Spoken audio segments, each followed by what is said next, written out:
I saw the Odyssey movie and it left me with zero impact. I feel like I walked into that movie, 3 hours of my time was spent, and I left, and that is all that happened. And then everybody that, like, is criticizing the movie, I feel like the other audience that enjoyed the movie is just like, well, oh my god, you just don't understand the complexities of the Odyssey. Except, they can't use that excuse on me, because I've read the Iliad, which I don't know if it's arguably more complicated, but the Iliad is just, in my opinion, a better story than the Odyssey, which is why I have grifted towards liking the Iliad more. But you can't use that excuse on me, because, I don't know, I've understood the Greek text, okay? If I can understand the Greek text, I can, like, understand a fucking Christopher Nolan movie, okay? It's not this, like, complicated, insano, crazy movie. It's really simple, really bare bones, and that's like the problem that people have with the movie. At least my problem with the movie is how utterly simple and not compelling the entire story is in the way that the story presents itself. But we will get into all these things. I just needed a fun little intro of me being like, why is the Odyssey so bad? Well, let's find out. Okay, also I want to say, it's not like bad. It's just like, it's bad for me, and it's mid for me. But I could totally see, like, your average bloke that has, like, no investment in Greek mythology being like, wow, dude, that thing was dope, oh my god. And if they think that, if they read the actual, like, story, they'd be like, whoa, look at this grandiose thing that's going on, instead of this, like, I don't know, limp thing that's going on. So let's start with the positives of the movie, because they're a very short list for me. It's shot well, except it's too close up, I think. I think the shots are too close for what is not going to be a 70mm experience for most people. But I think the shots, even with 70mm, are too close. It makes the world feel very, like, small. But I will say that it is shot spectacularly. I think the acting is good. However, there's some caveats with that I'll get into later. And I think that the spectacle of it is pretty good. Like, the way that the giants look, or the way that the ships are, or the way that, like, the characters are perceived as so small in comparison to this, like, grandiose kind of world. And that's my positives to a certain degree. That's really it. You know, I think it's a cool ride for 3 hours. It doesn't feel like 3 hours, and it is a spectacle to behold. And that's pretty much it. But when it comes to something that is supposed to live up to the Odyssey, or in my, like, opinion, like the Iliad, because I think the Iliad is great, and I'm not an Odyssey head, but whatever. The Iliad, or a sequel to the Iliad, I feel like it lacked in so many departments. And those departments are, but actually before I get into those departments, I know I'm backtracking a lot, I want to get into, I'm going to judge this as a movie particularly, and I will pull some stuff from the, like, original Odyssey, but I'm not, like, a savant at the original Odyssey. I'll use it a couple of times to make a point, but as it comes to, for what it is as a movie, which is what Christopher Nolan was making anyway, it's not like a one-to-one adaptation of the Odyssey, so I think, in, like, his interpretations I disagree with, but a lot of the way that the movie is structured and created in general I disagree with.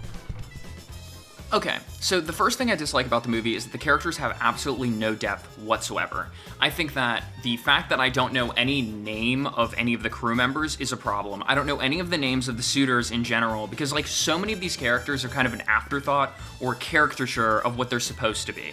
So, for example, like, Odysseus's first mate, I have no idea who he is. I don't know his name, I have no caring about him or any care for him. I think that that is a very bad thing when it comes to killing characters. If Odysseus' crew completely dies, I give no fucks. I don't care at all. I have no care in the world. If any of the characters die, I give zero shit. Like, I genuinely do not care about any of the characters in any capacity whatsoever. Now, if you want to not flesh out a bunch of characters, but you want people to care about those characters, what you do is you make Odysseus super interesting, or have me have so much care for Odysseus that I care about the other characters because the way that Odysseus reacts to them or acts with them. For instance, this is like such a bad example, but in One Piece, there's a character that dies, like halfway through the series, or what was halfway through the series. And when he dies, it's not that I feel sad that he dies. It's I feel sad because the main character feels sad that so-and-so dies. Now, when it comes to the Odyssey, when Odysseus' like whole crew dies, I don't feel anything. I don't care. They didn't provide anything for me. They didn't provide anything of any capacity for me. So when they all pass away, I'm supposed to care. I'm supposed to feel like this is some like grandiose choice that he made where he tried to save his crew, but they all passed away. It's hard to also care when every single scene or island or thing just goes by like this. It's basically like a person trying to recount their entire life to a stranger in like 30 minutes, where it's like, okay, so when I was in high school, I did this. When I was in middle school, I did this. But when I was in college, I did this. And also, by the way, I worked at this job. And it's like, you don't get the depth of any of those scenes. It doesn't feel like I was put in the shoes of this person that was in high school or in middle school or in college or at their job. I don't feel that at all. It feels like you were giving me a laundry list of things that I'm like, okay, I need to do this bullet point, and then I'll check this box, and then I'll check this box. Oh, did he go here? Oh, he went here? Okay, let me check that off. And that's how it feels, and because of that, the characterization is completely and utterly bastardized. Basically, the two problems with the characters are, one, they have such little depth in anything going on with them whatsoever that would make them likable or care aboutable or like any sort of hateable even. There's nothing going on there. And then the second thing with it is that because I don't care about Odysseus, then I don't care about who Odysseus interacts with, or I don't care about Odysseus coming home, or stuff like that. Then there's also the aspect of the nobody scene not being in the movie, because the thing with the nobody scene is that I know that I'm not the biggest savant in the Odyssey, but I do know that the nobody scene characterizes Odysseus so perfectly, because it is Odysseus going and doing something super fucking smart. Like, yeah, it's funny, but it's like him telling the giant or the Cyclops that he is nobody, and then the Cyclops going and complaining and being like, oh, I'm nobody, or nobody did this to me, is so important, because it shows how smart Odysseus is, instead of him besting some bumbling fool like in the Christopher Nolan one, and just escaping immediately, or whatever the hell you want to say. It doesn't have that. It has that scale of, oh, big Cyclops, but it doesn't have the meaning behind it. And the meaning is, hey, here's Odysseus going and tricking somebody that is clever, and then later on being like, hey man, actually, F you, my name's Odysseus, I'm the one that did this to you. And then that shows his arrogance. And because of that arrogance, he gets trapped at sea for 10 years, because he pisses off Poseidon. So it is like a genius way of showing how Odysseus is the cleverest person in the entire Greek world, but also so arrogant that he will accidentally curse himself or screw himself over so immensely by doing such a small action as flaunting his name and stuff like that. And then his other characterization is he's extremely lucky, where I think in this movie he is more of a extremely lucky bumbling idiot than he is this clever mastermind that he was in the Iliad or the Odyssey, which then leads to his characterization being so poor, like mentioned in the points before with the characters. Now, I want to double back on the everything feeling like it moves so fast. Like, every island feels like an afterthought, everything feels like it's almost like a checklist, like, oh yeah, we have to go to Cyclops Island. Oh yeah, we have to show the men being turned into pigs. Oh yeah, we have to show them going to, like, the front of the underworld, or whatever you may say.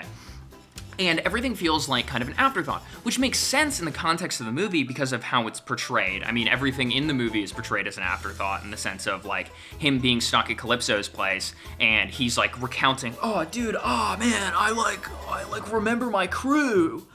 Oh, and then I remember this happened. And so it's kind of like this way of telling the entire story while also being able to cut sections and also being able to just make it to where it's like, oh, I remember this, oh, I remember this, oh, I remember this, oh, I remember this, and you can kind of speed through a lot of the stuff. But I feel like that takes away from a lot of the impact of the story itself. Whereas, like, if you wanted to change the Odyssey in the way of, like, narrative structure, I think the best approach would have been to start with the Trojan War, start with them doing the Trojan horse and all that stuff, which sets you up to the latter, which sets you up to Odysseus' journey, and then it's Odysseus reflecting on the fact of what he did in the Trojan War and stuff like that, and then it goes from him going from island to island to island to island to ending at Calypso's place, and when he gets to Calypso's place, he has the kind of like a psychedelic whatever. You can see the actor age as the scene goes on, which makes you realize the passage of time, and it's a cool, in-depth way of doing the shot and doing the scene in a quicker way than what is handled in the books. And then after that fact, you have the, like, him returning home or the whatever, and it makes it to where it feels like you are going on a journey instead of having a recollection of a story that happened thousands of years or hundreds of years ago or whatever, like how the movie feels, where it feels like I'm seeing somebody's recount of the Odyssey, and I could just have somebody tell me the Odyssey. I could listen to an Audible book and it would be like 10 times better. But the movie feels like somebody is just sitting me down and giving me the spark notes of what happened in the Odyssey without any of the meaning or depth to them, instead of feeling like I'm being taken on this immaculate journey through the Odyssey, to all the islands to try and get home, to best the suitors, and to like save the queen, I guess.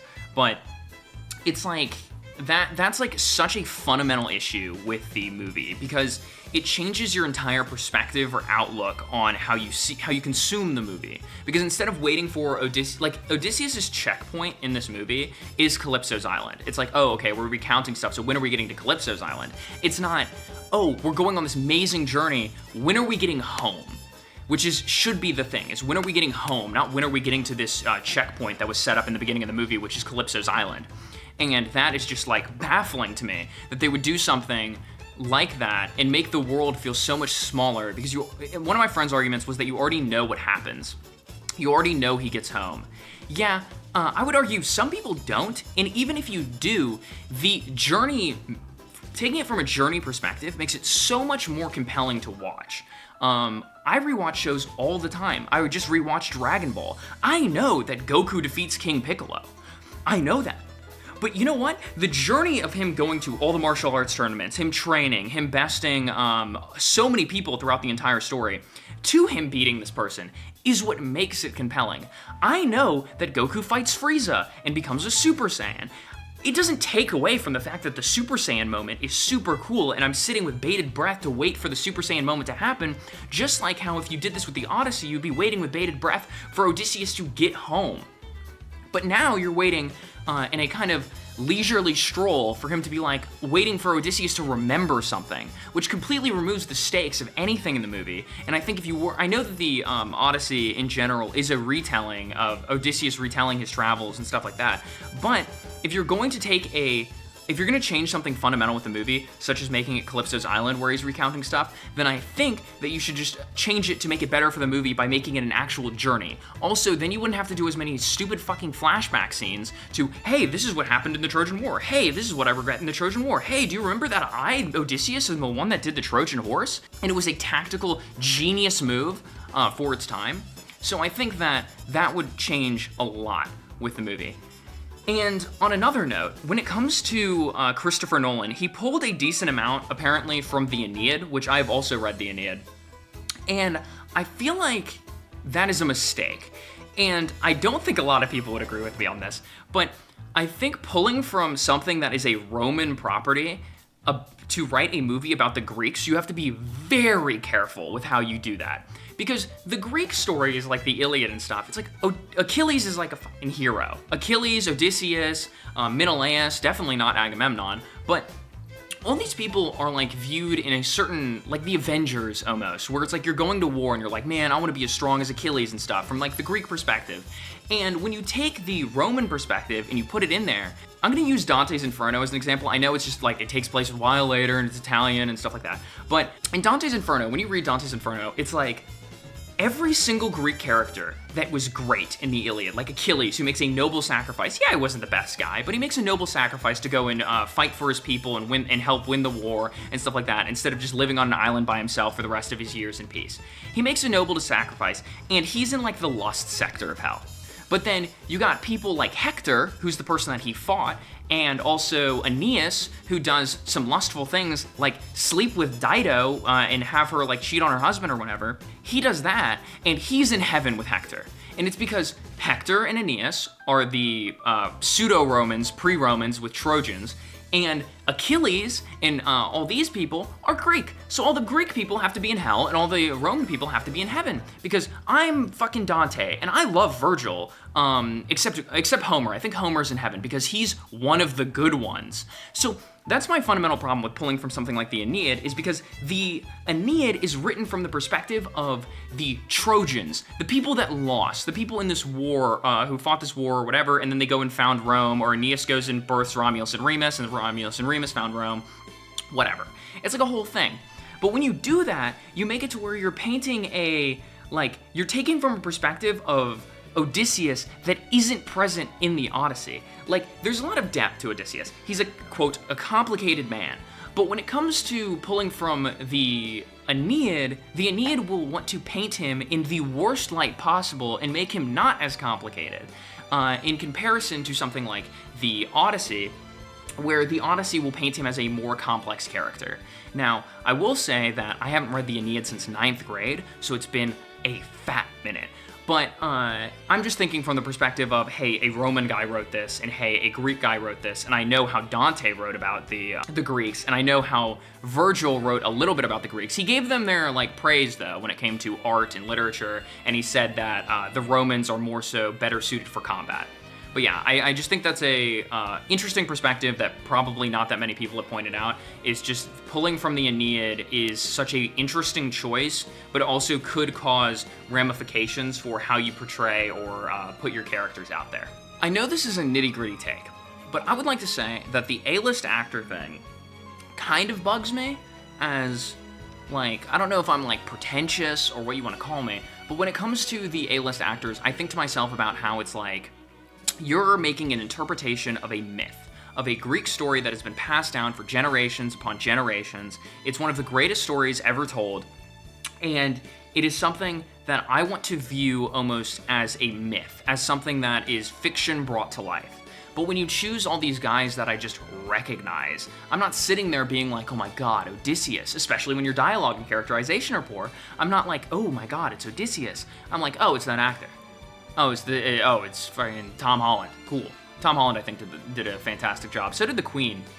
But I'm not like, it's not like I know actors for real, but I recognize them, and it really like took me out of the movie to be like, oh, that's this guy. Oh, that's this guy. Oh, that's this other famous actor. Oh, that's this famous actor or whatever. It's not like I'm sitting there being like, oh my god, it's Odysseus. Oh my god, it's Odysseus' son. Oh my god, it's the Suitors. As you can tell, I'm terrible with names. But he didn't really help me with that because none of the characters matter. So it's not like I'm sitting there being like, oh my god, it's these people. It's this grandiose myth. I'm sitting there more like, wow, it's that actor guy that I know. Cool. And they didn't really do anything to help with that case by making the actors look different, look like their characters in any capacity. Even though we don't know what they look like, but you can do like something to make them not look like themselves. And I feel like to a certain extent, to me, it makes me feel like he just doesn't trust himself with choosing. I know he chooses only people that he's worked with in the past, but it's like he doesn't trust himself to like pull a random actor off the street, because I think everybody can act. You just need the right director. I don't think Tyler the Creator would have done a great job in Marty Supreme if the guy that was directing that didn't direct him. I don't think that the guy that in Marty Supreme's a movie I know a decent amount about, they pulled one of the actors, the bigger guy, off the street pretty much from like an Instagram Reels, and he did a phenomenal job because that director actually knows how to make people act and make them act well and make them believable and like their character or whatever the hell. He can do that. When it comes to this movie, it feels like, oh man, I don't want to teach anybody how to act. I don't want to give actual proper direction whatsoever. I'm going to choose the cream of the crop, the best of the best, and the most recognizable faces in all of cinema, so that when you watch this movie, you're going to be completely and utterly taken out by the fact that, oh, that's that guy. Cool. And then characterization, so I can't even like relate to the characters, and then so there's so many things in this movie that'll take me out. It's the characterization of all the characters and the way that the dialogue is written. It's the actors that are playing said characters being the most recognizable faces in all of cinema. And then the third thing is that the world feels so bland and dead. Everything feels like there's no life there. Everything is shot super close up, so it's not like this grandiose world. And every island almost feels like an afterthought, where it isn't, hey, we arrived at this island. It's, okay, we're on this island now, this thing is happening, that thing just happened, oh my god, crazy. Okay, let's go to the next thing. And it doesn't feel like this big scale of something. The easiest example to pull from, again, is One Piece, where it's like when you go to I know that the Odyssey itself is not as grandiose as the way that One Piece portrays islands, but when you go to a One Piece island, it's like this actual island with its own culture, with its own things going on, and there's a lot of moving parts there. When it comes to the Cyclops' island, it's one Cyclops. It's basically, this is the Cyclops' island. Cyclops cave sheep. Cyclops cave sheep. That's it. That's all it is. That's the entire island. That's the entire point of the scene. It is, we're going to get trapped by the Cyclops. We're going to leave. That's it. There's no deeper meaning behind it. There's no deeper characterization. There's no Odysseus being smart besides just blinding the Cyclops, which is a smart move, but it's also not the cleverest of things. And that's it. That's all it is. That's it. Done. Full stop. So that makes it to where when I leave the movie, I felt like I participated in a roller coaster ride, and that's it. When you leave Six Flags, you're like, wow, man, the tornado was super cool. That's your grandiose take. That's it. Oh, the tornado was super cool. Did I gain anything from that experience besides the adrenaline rush or anything else? No. Did I leave the movie with something to think about or ponder or that affected my life in some grandiose way? No. Did I leave with something to talk about? Yeah, because I have complaints, and that's pretty much it. Man, I seem like a massive dick, but I would say that the movie isn't like that bad. It's just the fact that for somebody like me, I think it's that bad. Okay, we're gonna read some quotes from Emily Wilson, which is one of the Odyssey translators. I read one of her articles about the Odyssey movie, and I think she has some very interesting takes in that I agree with or disagree with. The ones I disagree with, I really didn't put in there because this is about my opinion of the Odyssey, not me just going and being like, hey, this person said this thing is like that I disagree with or whatever the hell, because I'm not gonna dissect her article, but I will pull from some of her quotes. To go with the roller coaster ride analogy, she also said, it's a family-friendly audio-visual spectacle like an elaborate 4th of July fireworks display, and with about the same level of narrative and emotional depth. So, we agree on that front. She also comments on the writing of the movie. I think that's what I took this quote from, is a passage commenting on how the writing is kind of just the same Christopher Nolan shtick. She says, might push him to new creative heights and enable him to conjure more believable characters, but the Odyssey features his usual combination of grandiosity and superficiality. Which, what can I say? That's what this whole video is about. There's literally nothing going on except for, hey, big Cyclops. Oh my god, it's big guys in armor. Oh, that's so cool. That's so cool. And you can say the interpretation of Zeus's law is actually the deepest thing on the planet when it's not. It's just like, hey man, we're gonna talk about the ocean people for like the entire movie, and we're gonna say that Zeus's law has been completely broken by Odysseus doing the Trojan horse. Yeah, that's dope. That's like totally worth 3 hours of in-depth analysis and stuff like that. It's not like Odysseus was like a way more complex guy besides him breaking Zeus's law and other stuff. No, no. Psh, Odysseus? Psh, he ain't a complex man. That man not complex for shit. I don't know where the hell that came from. This is one thing that I didn't cover in my interpretation, or that I didn't think of while criticizing the Odyssey, which is her quote, one of my favorite moments was when Zendaya assures Damon that gods are not hard for mortals to understand. Who doesn't understand thunder, fire? But the film wants to have it both ways. There are no gods, and yet shipwrecks and death are present as the inevitable consequences of blinding the son of Poseidon and devouring the cattle of the sun. Zeus's law is portrayed as being crucially important, and yet there is no Zeus. Nolan's vision of the world is not quite big enough to include either real gods or real people who might be different from us. So it is one of those things where it is like, they don't show the gods interacting with the world in any capacity where it is throughout the Iliad and throughout the Odyssey, and they do show the gods affecting the world in a very arbitrary way where it's like, hey, the gods basically do not exist, but hey, the gods really, really exist. And also with the portrayal of the Cyclops, it doesn't really help the fact that it almost feels like Odysseus is being cursed for the Trojan horse instead of being cursed for something that isn't as grandiose. You know, like the Trojan horse was, in my viewpoint, almost like an inevitability. Like, it got to the point where he needed to do something to win the war. So me, as a reader, I can't judge him too harshly for this. Now, I can judge him a decent amount, but I can't judge him too harshly.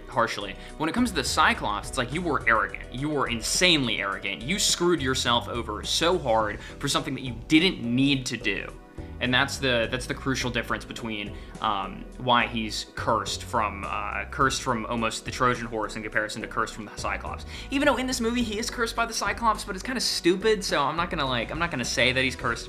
His like downfall is because of the Cyclops particularly. I feel like Christopher Nolan's trying to paint it as he's cursed from doing the Trojan horse. To give more validity to Emily Wilson, she was credited by Christopher Nolan on his first page of the Odyssey.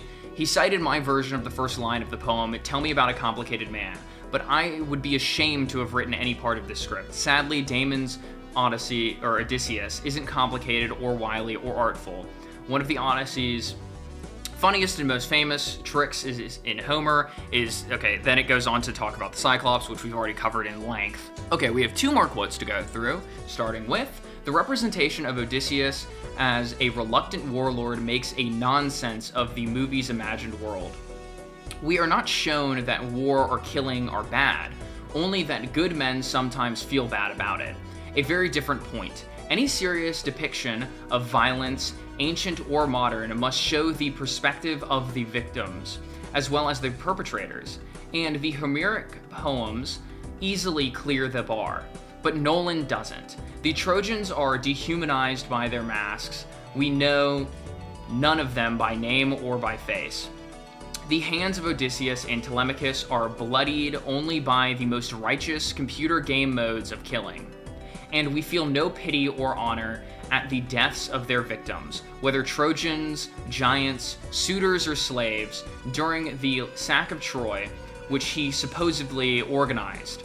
Odysseus gazes around in bewilderment and horror, as if he has never seen a massacre before.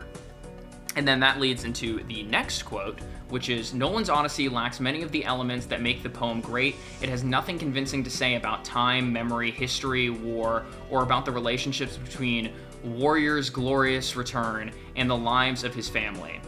Adversaries, comrades, friends, and neighbors, it lacks psychological, emotional, political, and ethical depth. Its narrative structure is gimmicky, the writing is abysmal, none of the characters have convincing motivation for their actions or words, there are no sex scenes, and all the food looks horrible. Now, she does go on to say that she is thankful that the Odyssey came out because it increased Odyssey book sales, so that helps her, and that more people may understand more of the source material and the original text, which is a net positive in the grand scheme of things. But I will say that it is a interesting thing, because when you take the Odyssey and put a more modern viewpoint of, like, morals or something, it kind of is weird, because there's such a clashing of ideas of like, hey, what I did was bad, but like me doing the bad thing again isn't as bad. But when I do it to people that are doing the bad thing, then it's not as bad. But then I'm also doing the bad thing. So like, I don't know. So it is like, I thought that viewpoint in that particular, the first quote that I read on this was super interesting. It is a cool read. I'll put the article in the description.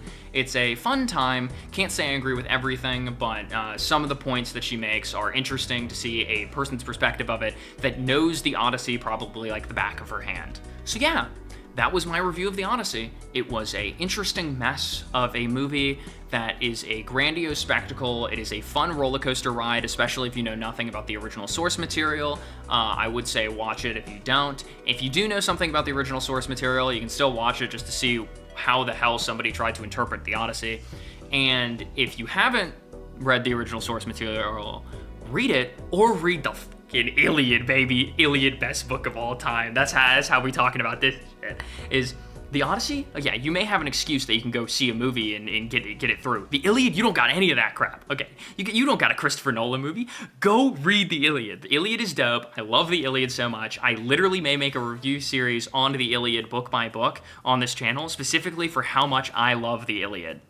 But we will see, because it would be really funny for me to be like, okay, so in this part of, I don't know, like Chainsaw Man or One Piece, and then immediately the next video is, okay, so the Odyssey, or the Iliad is actually a phenomenal piece of literature. Starting with book 1, this is the blah, blah, blah, blah, blah, blah. This is my interpretation of yada, yada. Also, I think it would be interesting for somebody like me to interpret the Iliad on YouTube in comparison to somebody that's like a grizzled literature professor. Because you will see like a professor's reading of so-and-so, but I think it's interesting to see like the layman, aka me, read like the Iliad or something and see what conclusions I come to in comparison to like the big boys of the industry, so to speak. But anyways, yeah, read the Iliad. The Iliad's dope. The Odyssey's also cool, but I haven't, like I said, I don't know much about it in comparison, because I read the Aeneid, I read the Iliad, and I read a little bit of Dante's Inferno. I'm a bit of a Greek history nerd, if you can't tell, and also Roman history, but Rome took over Greece, Greece took over over Roman culture, and the Roman Empire is boring as hell. I will stand by the Roman Republic for the rest of time. We love the Roman Republic. It is so much cooler, and it is so cool to see the growth of an empire, not the empire just being at its like top pinnacle position where it's just like, hey, it's this emperor, this emperor, this emperor. It's cool to see how it built up to that. But yeah, that's enough of this yap. I've yapped for way too long. Hope you enjoyed the video. I'll probably do other stuff. Subscribe if you feel like it. This set took a while, and I'm still working out the kinks of everything. But yeah, I'm gonna stop yapping now.